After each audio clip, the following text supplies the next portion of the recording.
আসসালামু আলাইকুম ভিউয়ার, আপনারা দেখতে পাচ্ছেন যে একটি কেপিআর বাইকের যে কুলিং এর যে পানিটা থাকার কথা, এই যে যেটা বলা হচ্ছে ওয়াটার কুলিং এর যে এখানে পানি থাকার কথা সেটা একদমই ধরেন নাই, সেটা শুকিয়ে গেছে।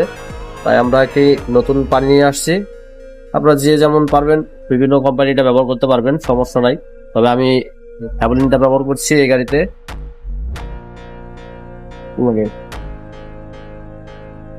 তো হ্যাভেলিনের পানিটা আমরা কুলিং এ পুরোপুরি দিয়ে দিব, যেন ইঞ্জিনটা ওভারহিট না হয় কোনোভাবে।